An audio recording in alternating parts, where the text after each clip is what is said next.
Hindi bato o buhanging pang-construction, kundi batong nakaka-addict pala ang bisadong binebenta sa Laguna.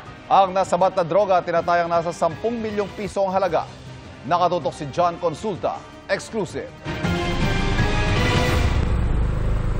Aakalain mong buhangin at bato ang pinagkakabalahan ng mga taong ito. Pero front lang daw yan sa kanilang totoong pinagkakakitaan. Ito ay nag-iingat ng illegal na droga. Kami pa inutorize niya na saliksikin o rekisahin ang iyong pamahay. Arestado ang 60 anyos sa suspect na umano'y budigero. Ayon sa mga otoridad, leader siya ng isang drug group. Itong buhangin na nito ay nagiging cover nila sa mga kanilang parokyano.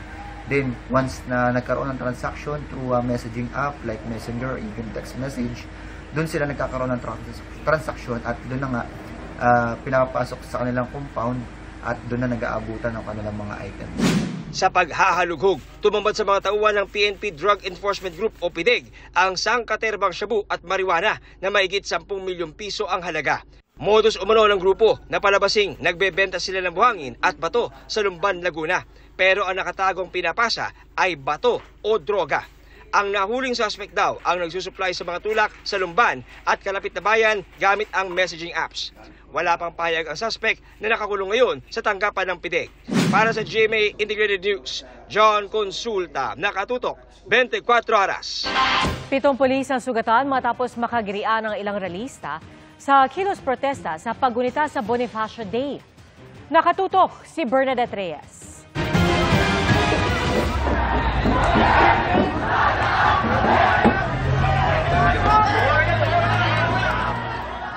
Binuwag ng mga realista ang hanay ng pulisya na nakaharang sa bahaging ito ng Recto Avenue sa Maynila. Sa gitna yan ng kanilang kilos protesta sa pagdiriwang ngayong araw ng ika-161 kaarawan ni Gat Andres Bonifacio. Nagmarcha papuntang Mendiola ang mga realista, pero bago pa man makarating, hinarang sila ng pulisya. Ayon sa Manila Police District, 7 sa mga pulis ang nasaktan sa insidente na ngayon ay ginagamot na. Narangan po kami, nagkaroon ng tulakan. So sa tulakan po, meron pang isang kasamahan namin sa inaresto. Kaya wala po siyang kasalanan. Kung may nasaktan po sa kanila, may nasaktan din naman sa amin eh. Pero on point, bakit kasi sila nangaharang? I-verify pa natin dun sa ating hanay kung meron tayong naresto. We need to follow the rule of law. Nirerespeto natin yung kanilang karapatan. Pinapakiusapan natin na itong lugar na ito ay hindi kasama sa Freedom Park. Hindi na nagpumilit ang mga realista at ipinagpatuloy ang kanilang programa doon matapos payagan ng pulisya. Nanawagan ng mga militanteng grupo na ibaba ang presyo ng kuryente at gasolina, palayain ng mga political prisoner at iba pang binatiko sa kasalukuyang administrasyon. Si Pangulong Bongbong Marcos sinabing alalahanin ng sakripisyong ipinakita ni Bonifacio at ng ating mga ninuno. Utang daw natin sa kanila ang pagkamulat ng ating pagkamakabayan, ng ating pagkakakilanlan at ng ating kasarinlan. Bilang pagkilala kay Bonifacio, atin daw alamin ang mas malalim na kahulugan ng kanyang sakripisyo at gawin ang ating bahagi sa paglaban sa gutom, korupsyon, kriminalidad at iba pang mga problema ng lipunan. Sabi naman ni Vice President Sara Duterte, mahalagang maipakita sa pagdiriwang ng Bonifacio Day ang anyay kamalayan natin sa lagay ng ating bansa, tulad ng kahirapan, gutom, kawalan ng trabaho at kawalan ng mga pangunahing serbisyo para sa Pilipino. Para sa GMA Integrated News, Bernadette Reyes, nakatutok 24 oras. 3 barko ng China ang namonitor ng Philippine Coast Guard na ilang beses sa illegal umanong pumasok sa Exclusive Economic Zone ng Pilipinas sa mga nakalipas na linggo. Nakatutok si Bon Aquino. Ipinakita ng Philippine Coast Guard ang mapang ito nang namonitor nilang 3 research vessel ng China sa silangan ng Pilipinas sa loob ng mahigit 2 linggo. We were able to monitor this morning around 7:40 in the morning with a distance of 210 nautical miles east of Siargao Island, Surigao del Norte. Their names are Shangyang Hong 3.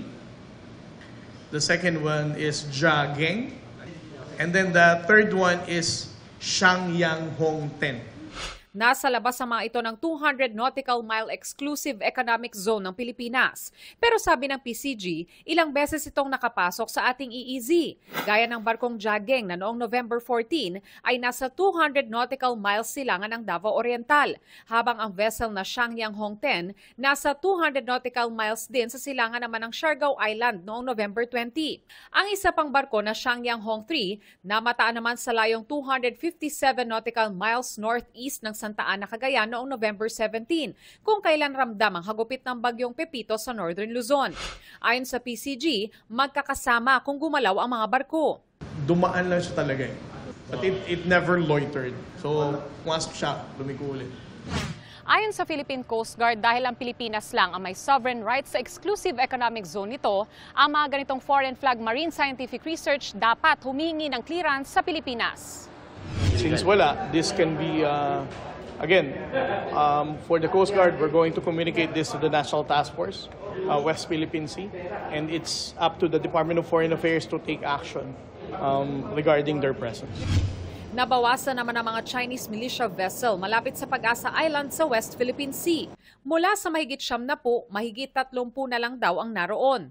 Ayon sa PCG, hindi pa umaalis sa mga ito, pero nasa labas naman daw ito ng territorial sea ng Pag-asa. Dahil daw sa masamang panahon, kaya nagkumpulan at nag-angkla malapit sa Pag-asa ang mga militia vessel. Hindi na siya cause for concern. Yes.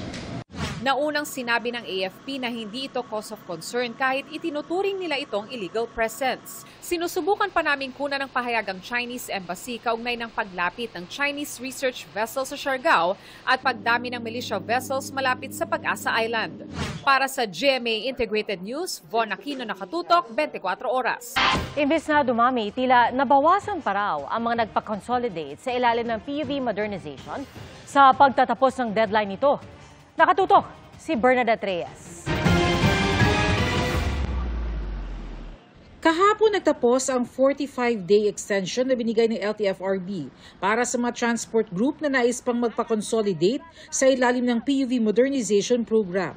Ito ang naging tugon ng LTFRB sa hiling ng Senado na ipagpaliban ng deadline. Pero sa halip na madagdagan, nabawasan pa raw ang bilang ng mga nag-consolidate base sa datos ng transport groups. Sa taya ng Manibela, aabot daw sa 6,000 ang kanilang miyembro ang nag-withdraw mula na magsimula ang programa. 2,000 naman sa bilang ng piston. Dati nakakabiyahe sila ng 5 hanggang 6 na beses sa isang linggo. Ngayon po 2 beses na lang kasi iniipit na sila dahil nga ang gusto ng kooperatiba, yung modern na lang ang patatakbuhin. Napagpapakita pa rin talaga ito na hindi pa rin talaga naaabot ng LTFRB at ng gobyerno, yung sinasabi din ng 83% na nag-comply sa pinang-programa. Ang mula nung pumasok sila sa corporation, ay nawala yung kanilang pangaraw-ngaraw na kinikita dahil sa kanilang boundary.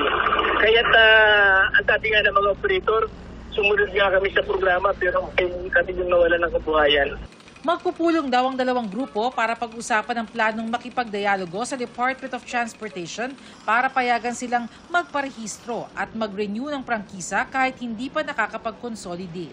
Kahit hindi po kami consolidated o kahit hindi kami kasali sa mga transport cooperatives, sana makapagpa-register pa rin kami ng aming mga motor vehicle, ng aming mga jeepneys para makabiyahe pa rin po, lalo na ngayon na magpapasko at bagong taon, wala, ang hirap po ng biyahe. Sinisika pa rin ng GMA Integrated News na makuha ang panig ng LTFRB at DOTR ukol dito pero wala pa silang tugon. Para sa GMA Integrated News, Bernadette Reyes, Nakatutok, 24 Oras.